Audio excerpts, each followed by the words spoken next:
Data centers are the backbone of the digital age. Loudoun County is the heart of that industry, with over 26 million square feet dedicated to data centers, and that number is climbing. Loudoun County is the home of some of the world's largest data centers. What are the impacts of these data centers on our county? Join us as we explore the social, economic, and environmental impact of these data centers. Hi, I'm Joanne. And I'm Anna. And this is Local Loudoun. I'm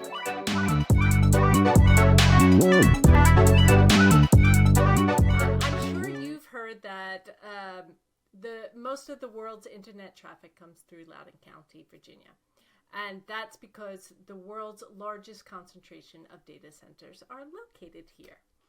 Northern Virginia has a rich history that dates back to the early days of the internet. Today, Loudoun houses regional offices for every one of the big 5 tech companies: Microsoft, Apple, Meta, Amazon, and Google.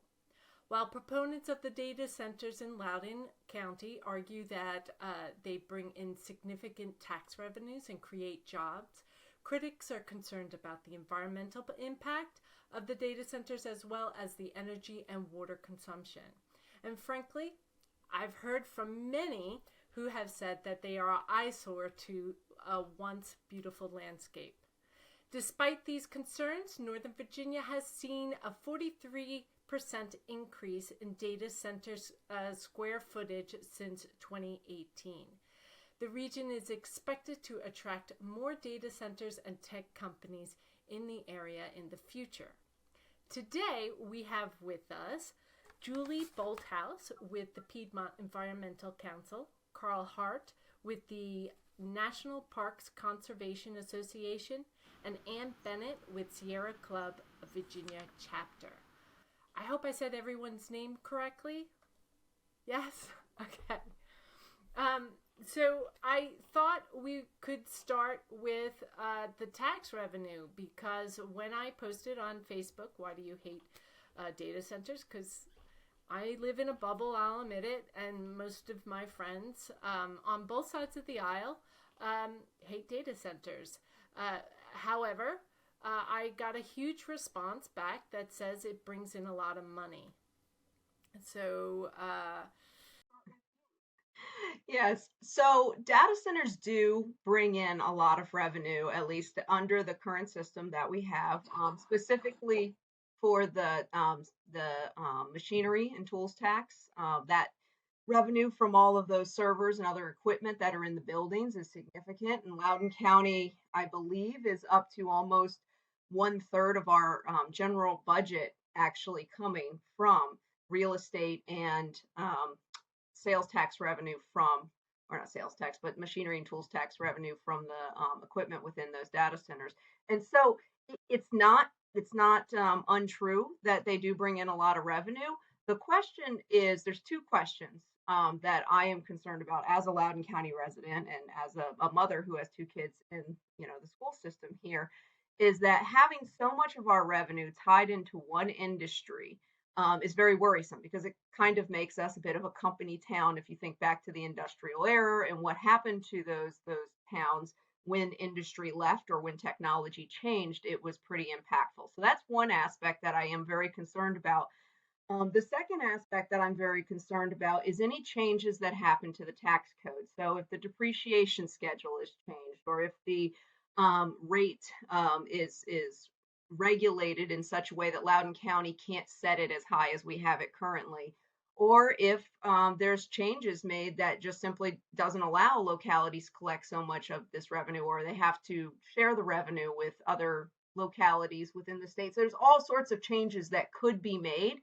And that could also drastically, especially with 1/3 of our revenue coming from this one industry, drastically impact Loudoun County in particular. So those are the 2 things that I would be concerned about with the revenue side of things. But it is absolutely true that we have brought in a lot to date from the data center industry. One of the rumors that you hear going around talking with other residents of Loudoun County is that despite them bringing in money to tax revenue, they get huge tax breaks with water consumption, which they use a tremendous amount to cool the servers and such.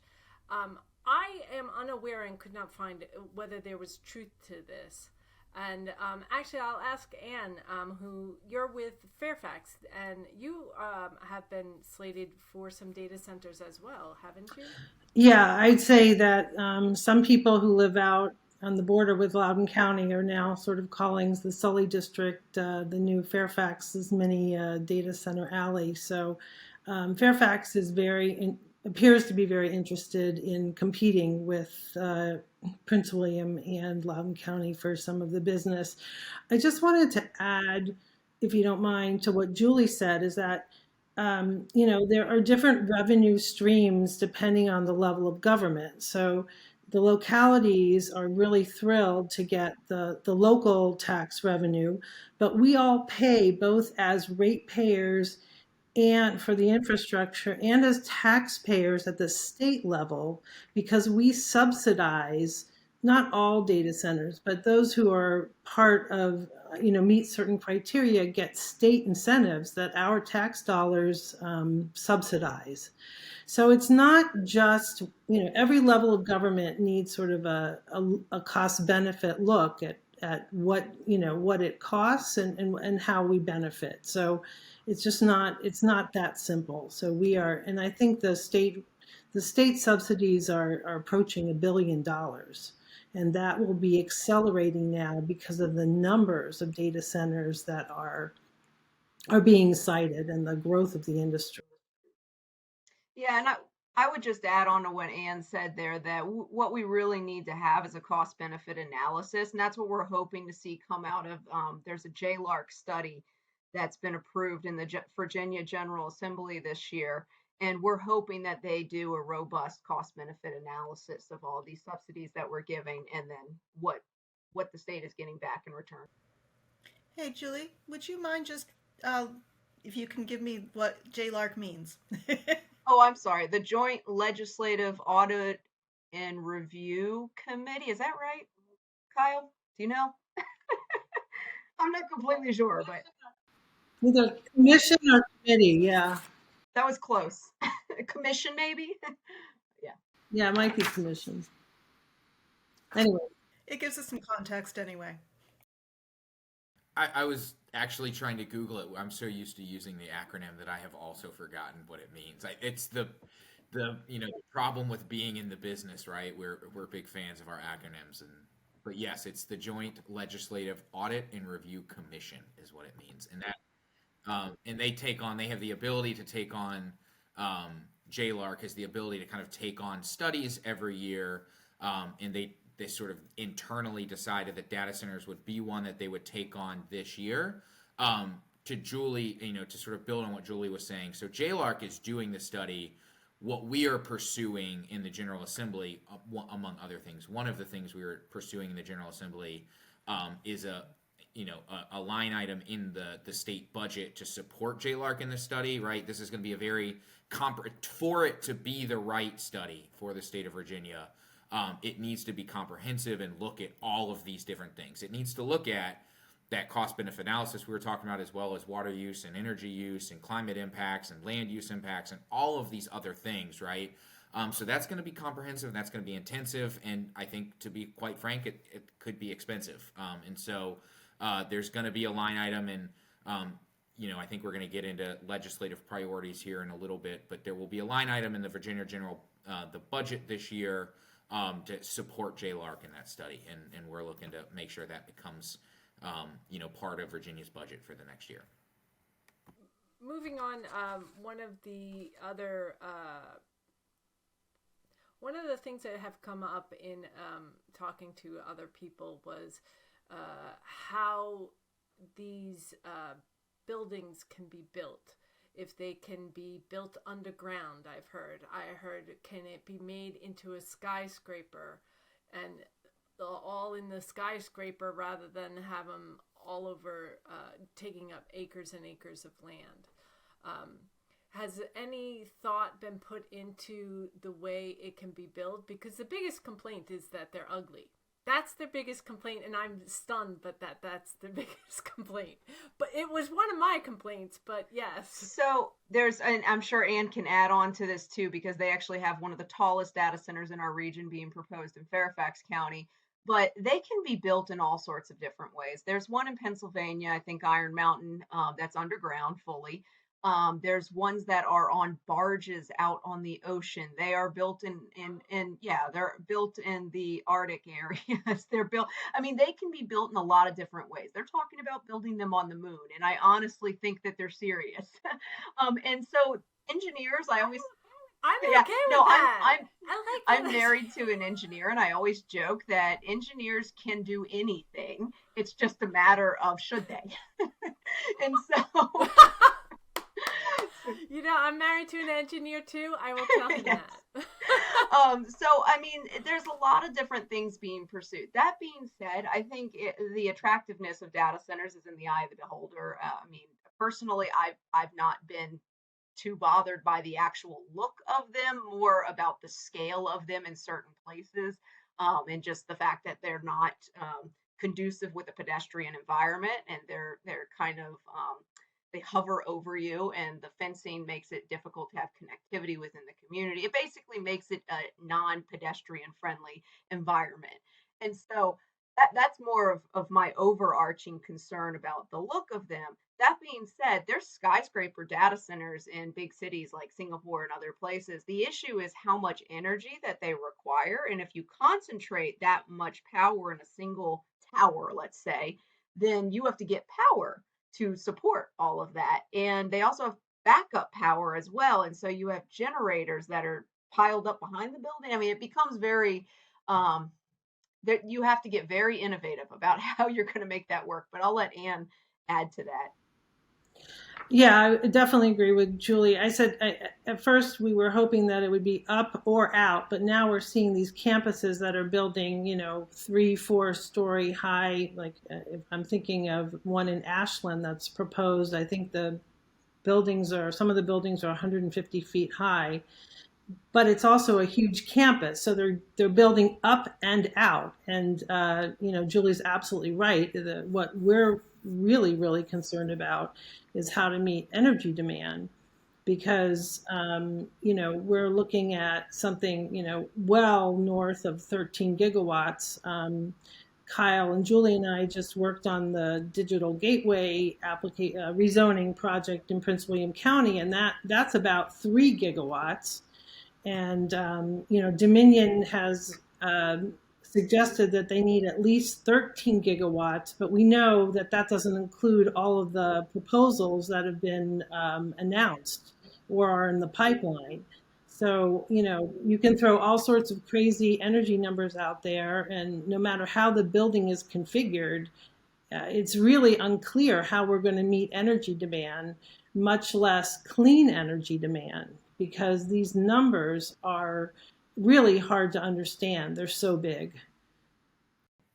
Yeah, just to, I think, frame this, because I think what a gigawatt is probably maybe not a metric of energy a lot of your listeners may be familiar with. And so to put it into perspective, I think this is from a clean energy perspective, this is something that I like to tell people. So the Virginia offshore wind project that's currently being developed by Dominion, which has made a lot of headway, took a long time to get the approval process and the permits, being celebrated by folks like the Sierra Club and others in the environmental community. That's roughly a $10 billion energy project, is 2.6 gigawatts. So the largest offshore wind project that the United States has ever seen will essentially be blinked out and then some by one data center project that's being proposed in Prince William County. And so then you factor all of everything else that's going on, and Dominion, and Ann had just mentioned, is talking about 13 gigawatts. And I mean, we're talking about sort of an arms race for power, and it's gonna be what it will end up being is sort of an everything all at once solution, right? That will be more coal coming out of West Virginia and Ohio. That will be a bunch more natural gas. That's why they're talking about building a new natural gas peaker plant in Chesterfield. It will be all of the wind, massive solar fields.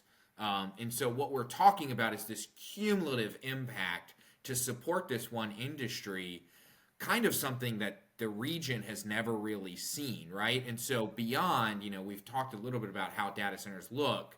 Beyond that, I mean, we're talking about new natural gas plants in parts of the state. We're talking about new transmission lines to get lots of power all over the place. We're talking about a massive, massive build out of additional renewable energy, which of course we all support renewable energy, but there's always a bit of a what for, right? It's one thing to build renewable energy to offset sort of the use that we're creating, but like for one industry, we start to ask ourselves, like, what are we accomplishing, right? If we're massively building out renewable energy and we're still not actually decreasing our carbon emissions, have we accomplished our goal? And so those are like some of these questions that we, I think, as a state and as environmental nonprofits are starting to ask. Like, is this, in the long run, something that Virginia comes out on top with? It's interesting you brought that up. With data centers, one of the issues that Loudoun residents are struggling with is that they are trying to put up Dominion is trying to put up these giant 150-foot electric poles along one of our major roads here, Route 7, which was, according to Loudoun Times-Mirror, it was preserved back in the 1990s. So Dominion, now to be fair, I watched the Dominion video on it, and they said it's the least impact on residents, and yet still it will have an impact on residents. That is, a lot of people say, is going to feed, it's to feed the data centers. And yeah, that's an issue. I was surprised. Julie, you sent us a video, The Hidden Cost of the Cloud by the Piedmont Environmental Council. Was it them who? And I was surprised because I always said, Anna, you could probably vouch for me, going, why don't they put solar panels on those roofs? And I was surprised. In the video, they said that would only be a fraction of the energy. My thought is, okay, it's going to be a power issue in Virginia, and maybe we should share the love in other parts of the country. But on the other hand, it's still power that we're going to need as a country to support that. I know it's getting beyond Loudoun, but I think the argument would be, well, why not us, since we'll get the money, the tax revenue for it, and it's going to have to take power from somewhere anyway. Is there technology down the road that's going to handle come up with other energy efficient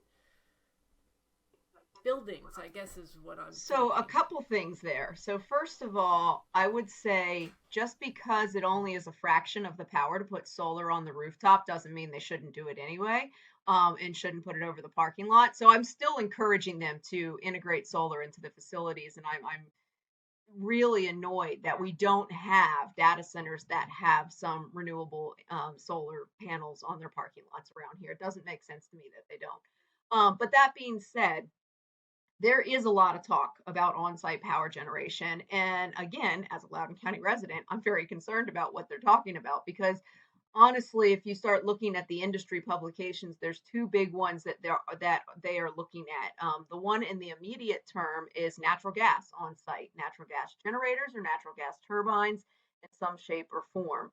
And they're looking at that kind of as their bridge to hydrogen. But the problem is, how long is that bridge to hydrogen, and how renewable is that hydrogen going to be? I don't want to go into too much of the details, but there's different types of hydrogen and different ways of making it. And there's more sustainable ways and there's less sustainable ways. And so there's a lot of open-ended questions about that. The other one that they're talking about concerns me even more, but is more long-term, which is small modular nuclear. And that's the little nuclear that they use on submarines, and they've used in the military for a long time. And people argue that it's safe because they've been using it in the military in this fashion in submarines.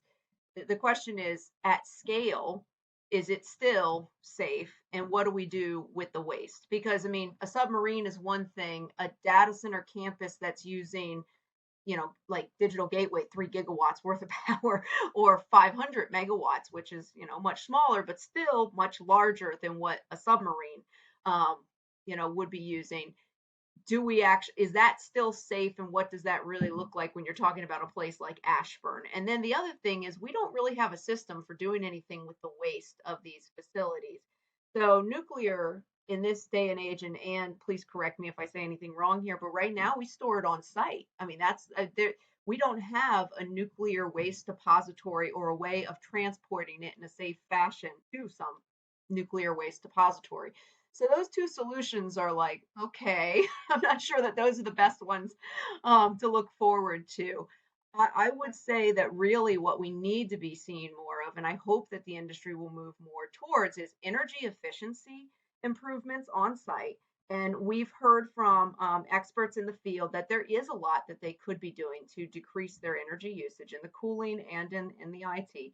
But also integrating in renewable energy like solar, but even geothermal. We're not doing enough to talk about geothermal. And then also heat recapture.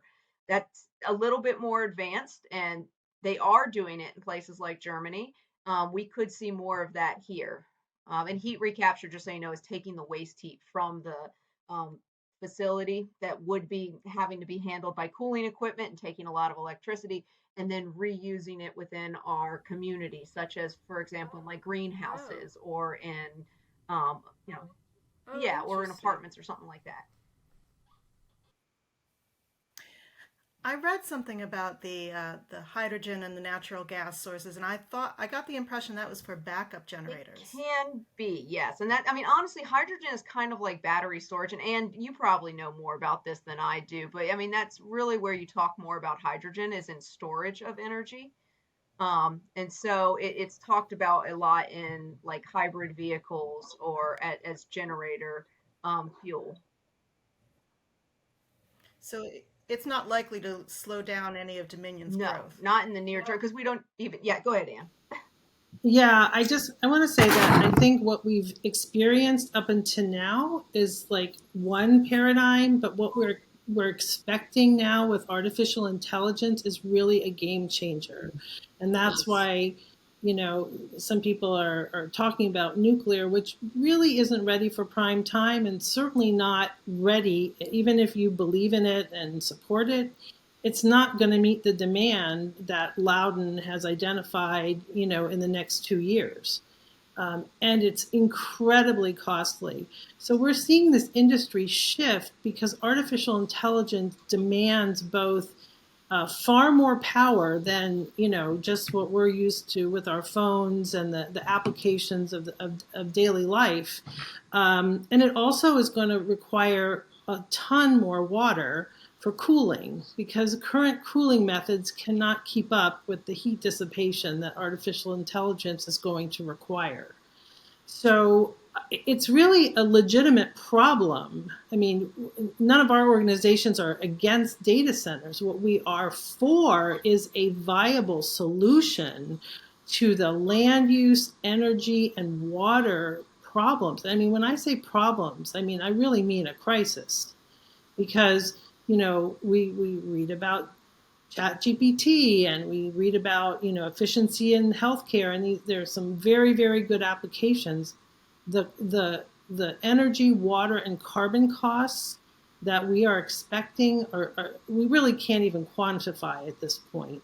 And you know with the increase in AI, demands of AI, and what we're seeing at the local level and the state level is that these companies are not required to do very much.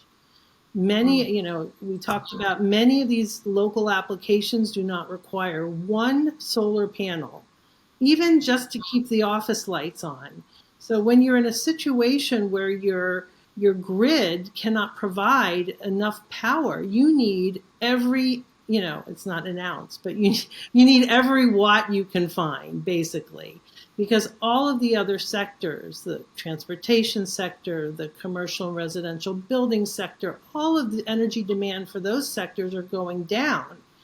All of this is being driven by one industry, one private industry who's asking us to subsidize it, pay for their own corporate profits. And we really need viable solutions at every level of government in order to crack the nut. While we're bringing in government, I know there are some bills that are being considered in the General Assembly this year that are related. Do you want to discuss any of them? And actually, Julie, I would love to hear about. I saw you at the Virginia Conservation Network preview, and you mentioned an oversight committee. I would love to hear about that too, if that became a bill. No, honestly, it did not. So we had our we put forward through the Virginia Conservation Network, which is a kind of umbrella group of over 140 some odd environmental and preservation organizations. And we had a legislative kind of platform that we put forward on energy issues around data centers and on mitigating the impacts of data centers. And that was one of the things that we put forward. Unfortunately, not everything we put forward has made it into legislation. This is going to be, unfortunately, something that's going to take more than 1 year, to address, because this is such a huge issue. I think all of us are completely overwhelmed. I would even argue that the industry itself is overwhelmed by what they've kind of created through this kind of tragedy of the commons, where they're all accessing a supply of energy that they finally are realizing is not endless. But that being said, there are a number of bills, and I would say my favorite bill is actually one that Anne, I think, could speak to really well. I'm not sure if it's a Sierra Club supported bill yet at this point. Okay, it is officially a Sierra Club supported bill, but it's on the energy efficiency side that we were just talking about. So, Anne, do you want to talk about that? Yeah, absolutely. So we've been shepherding a bill that ties energy efficiency to getting the state incentives. So in other words, if you are applying for those, what's called the exemption, the tax exemption, you would have to meet a certain power usage effectiveness measure, and then seek renewable energy before 2027. But we really do believe that if you're going to get the subsidies from the government, you should be, building efficient buildings moving forward. So we're pretty excited about it. In fact, a Loudoun County senator is Senator Subramanian is one of the sponsors, as is Delegate Rip Sullivan of Fairfax. So it's a local bill, and we're pretty excited about it. Do you know the number? Yes, it's Senate Bill 192 and House Bill 116. And Senate Bill 191 is another one that's been supported by Senator Suhas Subramanian, and it's a really great bill that actually looks at the allocation of the cost. I mean, we've been talking about the infrastructure that goes into building out all this new energy to support data centers.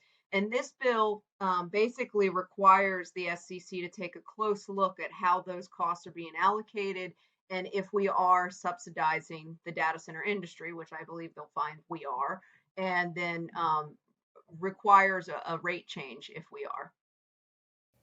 Kyle, is there anything you're following? Yeah, so I'll build on to that. So the two that NPCA is most excited about are what we would call the site assessment bills. So last year, this was one bill carried by Senator Chap Peterson. Senator Chap Peterson lost a primary bid, and so the torch is now being carried by new Senator Danica Roem. Obviously, Danica Roem was Delegate Danica Roem last year. She is now Senator Danica Roem. And then new delegate Josh Thomas. And so Those two bills, it was one bill last year carried by Chad Peterson. That bill has now sort of been split into two bills. And so the first part of that bill is the one NPCA is very excited about, which just straight up prevents the construction of a data center within Josh Thomas's bill. So the House bill is a half-mile buffer from national park, state park, and other historically significant resources determined by the Virginia Department of Historic Resources. So I want to talk about that. So I actually think that's not that much. I think when you do like a half-mile buffer around, I think we would find that there's still ample space to build data centers. So it's not. Danica's bill is a mile ban. Now, as someone who loves national parks and works to protect national parks, a mile ban is fine with me. We're going to support the mile ban bill. But if we're all being honest with ourselves, a half-mile buffer would totally be functional as well, and I actually think is workable within industry standards, 100%.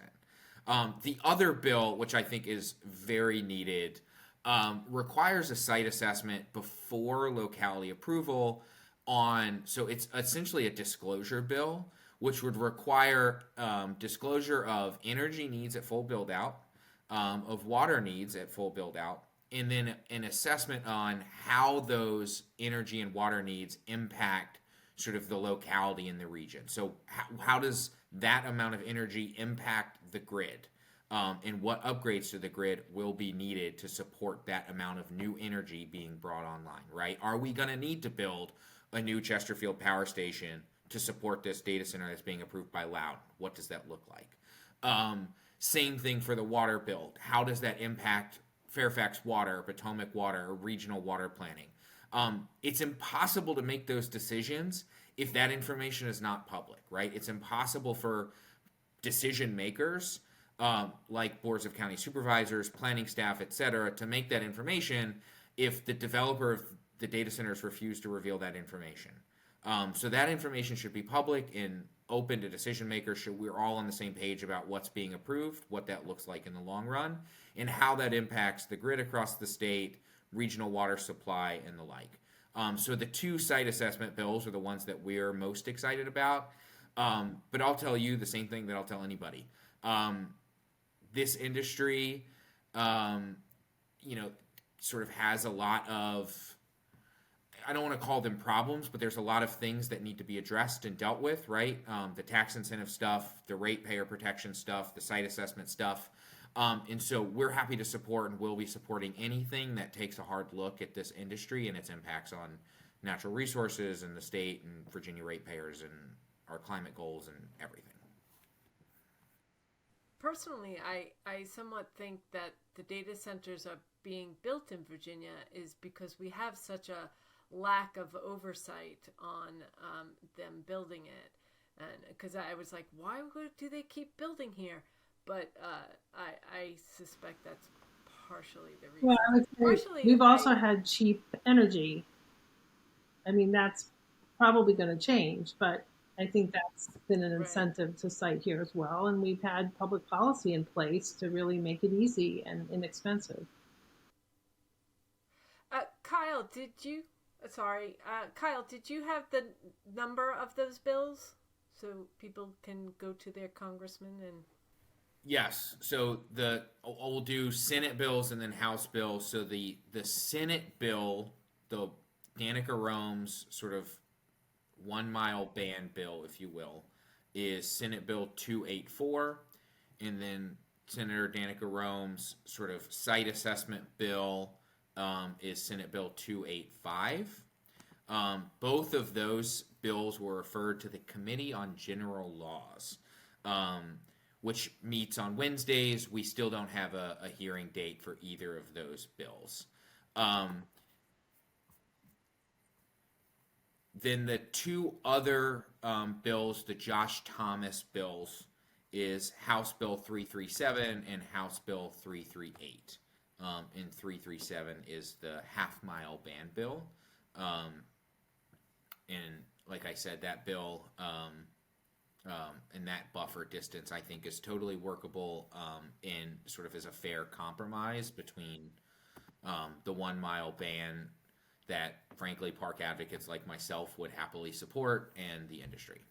The other bills that we didn't mention are trying to address the water issue, which honestly, I think we probably all agree did not go far enough, but they're at least a first step.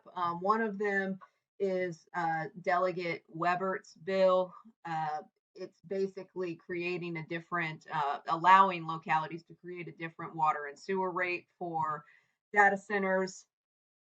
And again, that might be helpful, but it's a little nuanced. And then Representative or Senator, sorry, Senator Stewart's bill on groundwater withdrawals. The problem is we don't really have that many data centers that I know of that are drawing from groundwater, although, I mean, it is something we should be watching. I'm more concerned about the cumulative effects of surface withdrawals and the fact that we don't really have a good grasp on how much is being taken out of certain water bodies. The ones that come immediately to mind are the Rappahannock, with Caroline County, King George, and Orange County all pulling from the same water source. And then the other one is the Potomac, where you have Maryland, Quantum Loop, everything going on that side of the river, and then Loudoun County, Fairfax County, all pulling from the Potomac. So I think there's a lot of questions that should be addressed in terms of water. The other thing that I would have liked to see, but we got a little something from the bill that Ann mentioned at the very beginning, was the generators, the diesel generators. The bill that is being proposed by Rep. Sullivan, that one I think does require natural gas generators rather than diesel generators, but that's for new data centers, and it doesn't address the 4,000 diesel generators that we have piled up in the backyard of Loudoun County right now. And as we start to have more and more grid constraint in this area, it's potentially likely that we're going, or there's potential that those generators are going to be running for longer and more frequent periods of time and impacting our air quality right along an area where a lot of people, we've got ball fields, you've got the WOD, you've got assisted living facilities, all sorts of stuff right in that very area.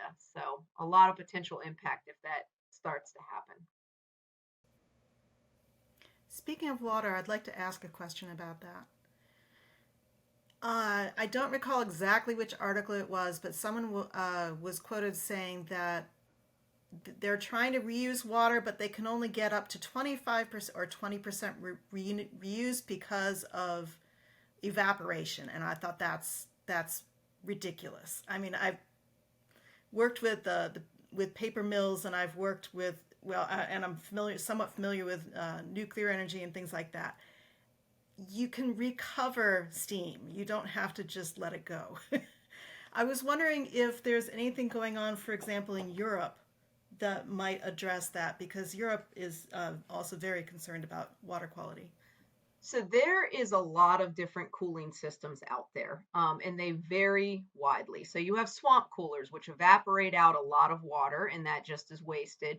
But you also have, so there's also the water coming in, which matters too. So in Data Center Alley, a lot of our water usage, I mean, you see the plumes going over the data centers, and they are evaporating out water. They are using swamp coolers, but that water is recycled water from the wastewater treatment facility. So they're not using potable water. And so that's in and of itself a good thing. Then you also have different types of cooling systems that could be integrated into newer data center facilities. Some of those are liquid cooling, where you can either have the server immersed in water, or you can actually have water kind of moving through the racks to help cool off, and that's a closed loop system potentially, and so that water is just recirculating and doesn't need to be discharged. There's also different types of air cooling that uses less, so you can have air cooling that is completely doesn't use any water at all. However, that, my understanding, non-technical understanding, but just going to data center conferences and listening to what they're saying, my understanding is that with AI and the heat that generates, that's not going to be an effective cooling solution going forward for those type of data centers.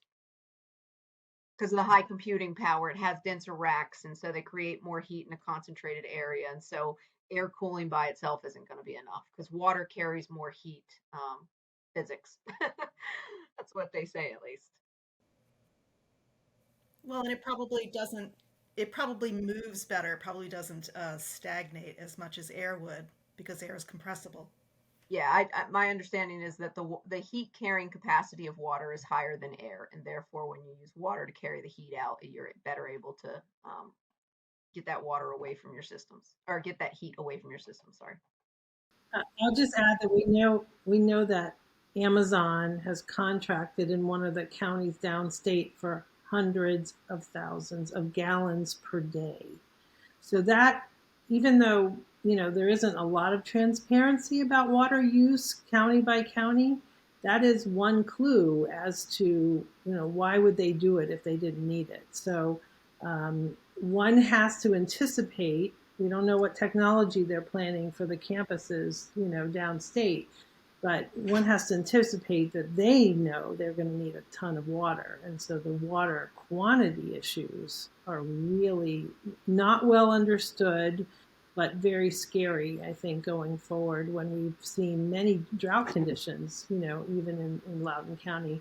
The other thing I wanted to mention is that, the Metropolitan Washington Council of Governments keeps track of our region's climate emissions, and Loudoun's have gone up 50%. That's the regional number. I think it's important for Loudoun residents and any county that is investing heavily, and in data centers, to know that those increases in emissions are attributed to the commercial energy sector, really the data center sector. So it's already happening. Loudoun really, because it's ahead of everybody else, the 50% increase, I think, is really something to be very, very concerned about. And I think people would want to know that. And we're going to see that now. If things go unabated, we're going to see that follow in Prince William and then basically down the 95 corridor. And just for scale for your listeners, I mean, right now we have operating about 3 gigawatts worth of power of data centers in Data Center Alley. What we have approved on the ground, though, in Loudoun County, Prince William County, Louisa, King George, Culpeper County, I could go through a list that would be 20 minutes long, but all of these different counties is upwards of somewhere between 23 and 48 gigawatts. That's our estimate based on all the data center proposals that we know of. 23 to 48 gigawatts compared to the 3 gigawatts we have currently operating in Loudoun County. So we're talking about a scale of change that is massive if all of this actually winds up getting built. And that's why we're calling for changes, drastic changes right now, and getting a handle on this industry. We have to have transparency around energy usage and water usage and emissions. And we don't have that right now. We really, like, as you can tell from what we're talking about right now, we don't have a good grasp as a state about what's happening. Are there any water bills in the General Assembly right now? Just the one that I mentioned, which is focused on groundwater. Like I said, we would have liked to see a broader one that was focused on water withdrawals across watersheds. But we didn't see that this year. The good thing is it is addressed in the JLARC study, though. There is a water component that's going to be looked at. Did you happen to have the number for that water bill? I'll look for it while we're talking. I don't see it in front of me, unless you have it, Kyle. I should mention one of the reasons why that bill that Danica Rome and who was the other one with the 1.5 mile? That's Delegate Josh Thomas. Delegate Josh. Is because the Board of Supervisors in Prince William has approved the rezoning of some land right next to the Manassas Battlefield National Park and to build several data centers there right next to the park, which It's sad, and I know a lot of Loudoun County has been to Manassas Battlefield Park. It's not a park. Yeah, and the number of data centers is literally another data center alley. I mean, the square footage of data centers in Loudoun County right now is 27 million. And what's been approved next to the Manassas National Battlefield along this little section of Pageland Lane is 22 million square feet. 37 huge buildings, 3 gigawatts worth of power, which is the amount of power we're currently using in data center out. So, I mean, the scale of this is literally we're approving data center alleys. We're not approving data centers. We're approving new data center alleys. And there's another one of this similar size proposed in Surrey County, another one in Hanover County with these, 40 buildings at a time kind of proposals, which is pretty crazy. I wanted to just tell you the study bill that you just asked about, the water, groundwater withdrawal one, that is a study bill SJ25 from Richard Stewart. One of the things that I'm concerned with is, all these bills say they all pass. Down in Florida, I used to live in Florida, and I lived along the beach, and it was all just coastline on the beach side. There was a barrier island. Anyway, a law passed that they cannot build buildings over a certain amount, and because some of the residents were concerned they would block their view since they've had it for decades. But they let it wouldn't take effect until the following year. So all the builders came rolling in and just build them, and now it's all blocked out. And that's partially my concern about these data centers that are slated to be built, that it feels almost out of control, out of my hands. But I know you can't speak to that, but it was frustrating to hear about how many are. It's an interesting comparison, and one thing I'll say, which I think a lot of folks in the environmental community kind of believe, is like we're playing the long game here, right? Like, sure, between now and when these bills get signed, data centers might, data center operators in the industry could theoretically say, oh, we better sort of get it all out now. And then, but I think what really we're talking about is the long-term vision for Virginia and the region, and how this industry, Virginia residents and the environment can all kind of cooperate in a cohesive manner, right? And I think the bills and the industry has repeatedly said that they support everything that we say that we're trying to champion, right? They're big believers in sort of environmental protection and in climate and clean energy, and so I think like these bills are an effort to say, okay, we're going to hold you to that. If you're going to very publicly say that you believe in 100% renewable energy, okay, let's put you to it. If you believe in clean air and not being a negative impact on the communities that you operate, okay, then we're going to ban diesel generators and we're going to phase those out because everybody agrees that a huge, massive campus of diesel generators is not good for people and wildlife, right? So, like, all of these bills, I believe, are about finding a way for sort of a cohesive and, end result for the state of Virginia that's sort of where everybody's working together, right? Because I think that's the goal. We're not trying, and I don't want listeners to leave sort of this podcast by thinking, wow, those folks at National Parks Conservation Association and Sierra Club and PEC hate data centers and want there to be no data centers anywhere. We want Virginia to be a great place to live, work, and recreate, right? And to be a leader in climate and clean energy and protecting national parks and clean water. And we believe that there's a way that all of these things can work together. But unfortunately, what we've seen, and this is true of all industries across history, is they are going to do the least possible stuff because, they're trying to work to protect their bottom dollar, and that's fine. it is the job of state regulators and those folks in the General Assembly and decision makers to set a higher bar, and that's what we're trying to achieve. And I would just second what Kyle just said. Completely agree that I don't want the listeners leaving thinking that's where we're headed, is we want to end the data center industry. As we started out this podcast, we fully understand how much of Loudoun County's budget is wrapped around the data center industry. And so obviously, as a Loudoun County resident with my kids in these schools, I don't want to see our budget have to deal with a massive cut like that if we were to start to see the data center industry leave.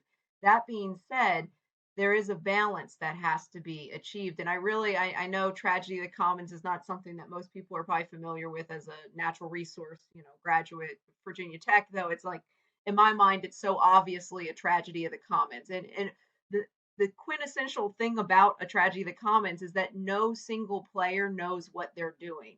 Everybody is just doing what is in their own best interest without paying attention to the cumulative impact. And that's what I think is happening when I go, because I try to work with the industry. I try to go to the data center conferences that have been going on in our region.